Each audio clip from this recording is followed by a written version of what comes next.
अब हम बात करेंगे सेहत के एक ऐसे मसले की जो कि लाखों अफराद की ज़िंदगियों को मुतासर कर रहा है। यानी हम बात करें जोड़ों के दर्द की या सूजन की। अक्सर लोग ये कह रहे होते हैं, ख़ासतौर पर एक सर्टन एज तक पहुंचते हुए जोड़ों का दर्द शुरू हो जाता है। हमारे पेरेंट्स में है या ग्रैंड पेरेंट्स में अक्सर ये शिकायत सामने आ रही होती है कि जोड़ों का दर्द है या सूजन हो गई है। और पहले हम ये समझते थे कि शायद ये एजेड लोगों में ही हो सकता है, उम्र रसीदा अफराद में ही हो सकता है, लेकिन हकीकत ये है कि ये किसी भी उम्र में हो सकता है। आज हम इसी पर बात करेंगे कि असल वजूहात इसकी क्या हैं, क्या अलामात हैं और कौन कौन सी इकसाम हो सकती हैं। आर्थराइटिस की हम बात करें, अगर आपके जॉइंट्स के अंदर दर्द होता है ना, तो मसला क्या है ये आज हम समझने की कोशिश करेंगे और इसका हल भी आपके सामने रखने की कोशिश करेंगे। हमारे साथ इस वक्त मौजूद हैं मारूफ और सर्जन है डॉक्टर फ़हीम खान साहब। उनको वेलकम करें। अस्सलाम वालेकुम डॉक्टर साहब। वालेकुम अस्सलाम। कैसे हैं आप? ठीक ठाक हैं?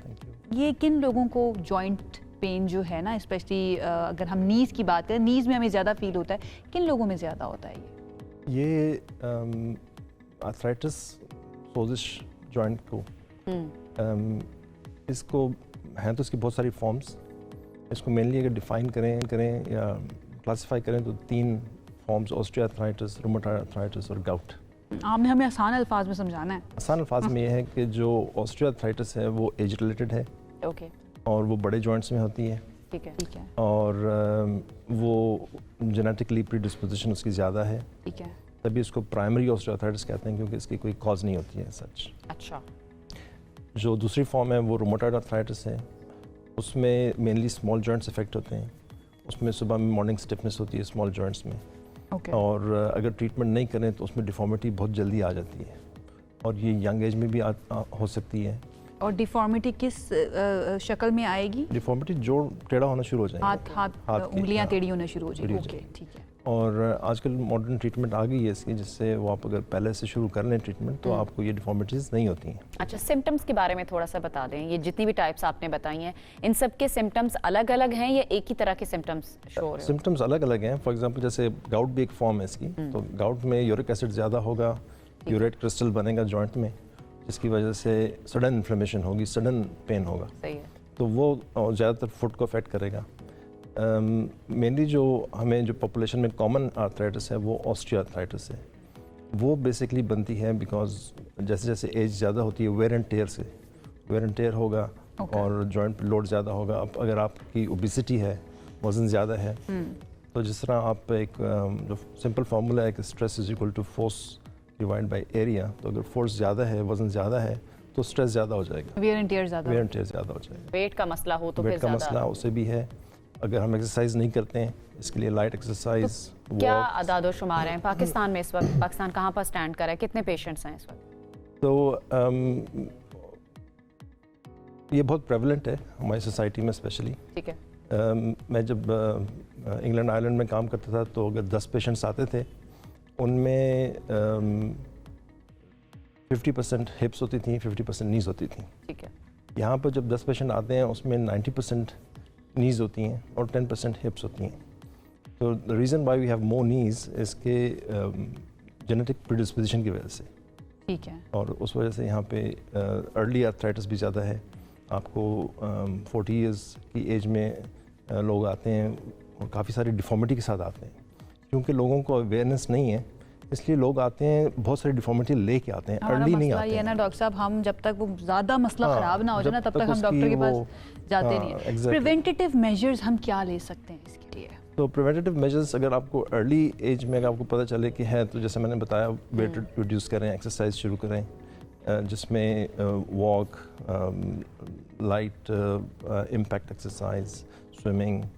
और single best known exercise for example knee arthritis के लिए जो प्रूवन है साइंटिफिकली, वो जिम साइकिलिंग है।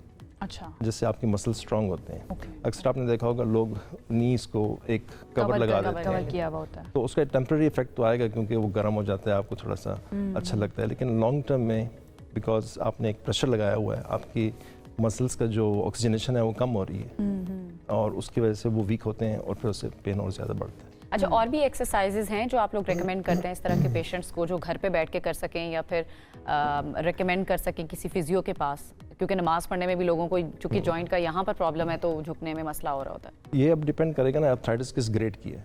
मतलब अगर वेयर एंड टेयर है, अंदर से रेगमाल की तरह हो गया है, आप उसको बार बार रगड़ रहे हैं और एक्सरसाइजेस करना चाह रहे हैं, तो और ही ज़्यादा इन्फ्लेमेशन होगी, और ज़्यादा पेन होगा। सुनने में और ही inflammation अजीब होगा। सा मुझे यहाँ पर अजीब फील होना शुरू हो गया है, रेगमाल की तरह। जी। अच्छा डॉक्टर साहब, ये बताएं कि कौन लोग ज़्यादा वल्नरेबल हैं इस चीज़ के होने के लिए। एंड देन एक और सवाल जो मेरे जहन में आ रहा था, मैंने एक वीडियो देखी थी, उसमें आर्थराइटिस का एक खातून को मसला होता है, वो वेट ट्रेनिंग शुरू कर देती हैं बूढ़ी उम्र में, एंड देन वो रिकवर कर जाती हैं उसे। क्या ऐसा पॉसिबल है?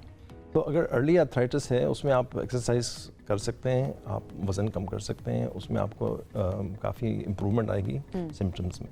ठीक है। लेकिन जैसे जैसे एडवांस होता जाएगा, तो जैसे हम सिम्टम्स पे बात कर रहे थे, मेन सिम्टम इसका पेन है ठीक और है, पेन इसका परसिस्टेंट होता है। ठीक है, दूसरा, इसमें नाइट पेन शुरू हो जाती है, ओके, रात की दर्द। ठीक है, तो जब किसी को नाइट पेन शुरू हो जाए, फिर वो इंडिकेशन बन जाती है कि अब आप इसकी सर्जरी करा लें। ठीक है। और इसकी सर्जरी के बड़े अच्छे रिजल्ट्स हैं, नी रिप्लेसमेंट्स वगैरह के, हिप रिप्लेसमेंट्स के, ये बड़ी सक्सेसफुल ऑपरेशंस हैं, जिससे लोग इस मुल्क में झिझकते हैं कराने से। लेकिन आप एक दिन सर्जरी करें, घंटा लगता है सर्जरी करने में, नेक्स्ट डे आप उसको चला दें। रिप्लेसमेंट का completely- मतलब कि आपकी बॉडी के अंदर जो जॉइंट है वो ही रिप्लेस हो जाएगा? जी ये नहीं, होगा? आर्टिफिशियल जॉइंट होता है। अच्छा। जिस तरह आप दांत के ऊपर एक कवर लगाते हैं, Okay. एग्जैक्टली उसी तरह ये है, जो नी जॉइंट वो रेगमाल की तरह जो इसके ऊपर एक कवर आ ऊपर जाएगा। एक कवर लगा देते हैं। अच्छा, alright. ये कम्प्लीटली क्योरेबल है? पहले तो ये बता दें कि जितने भी पेशेंट्स हैं, चाहे वो किसी भी लेवल पर हैं, कम्प्लीटली वो क्योर कर सकते हैं? और दूसरा मेरा सवाल कि ख़वातीन में, मैं कहीं पर पढ़ रही थी, ख़वातीन में ये मसला ज़्यादा है, उसकी वजह क्या है?